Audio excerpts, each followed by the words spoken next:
அவர்களை குறித்து சொல்லணும்னு சொன்னால், நல்ல ஒரு என்கரேஜ் பர்சன், நல்ல உற்சாகப்படுத்தக்கூடிய ஒரு நபர். என்னோடு கூட ஊழியத்தில் சில நபர்கள் இருந்தார்கள். முதலாவது தேவன் எனக்கு உணர்த்திய காரியங்கள் உண்டு. அதை அவர்கள் மூலியமாக ஆரம்பத்தில் சொன்ன ஒரு வார்த்தை, அது சமீபத்தில் நடந்தது. என்னோட கூட ஒரு தம்பி ஊழியத்தில் இருந்தார். "அண்ணா, நீங்கள் பாம்பை வளர்த்துக்கிட்டு இருக்கீங்க" அப்படின்ட்டு சொன்னார். ஆனால் நான் அந்த வார்த்தையை மனதில் வச்சுட்டேன். இருந்தாலும் ஊழியத்திற்கென்று இருக்கிறவர்களை நம்ம உற்சாகப்படுத்தணும் அப்படின்றதுனால அதை செய்து கொண்டு இருந்தேன். சமயம் வந்தது, அதே மாதிரி நடந்தது.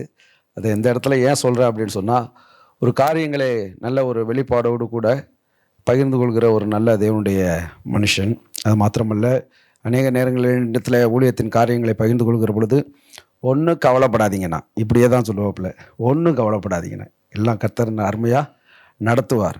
நம்ம அந்த தஞ்சை பட்டணத்தில் ஒரு நாட்களில் கலக்கணும், மறுபடியும் அந்த தஞ்சை பட்டணத்தில் பெரிய காரியங்களை கர்த்தர் உங்களை கொண்டு செய்வார் என்கிற ஒரு உற்சாகப்படுத்துகிற ஒரு நல்ல சகோதரன். நிச்சயமாக கர்த்தர் அவர்களை ஆசீர்வதித்து இன்னும் மேன்மைப்படுத்துவாராங்க. God bless you.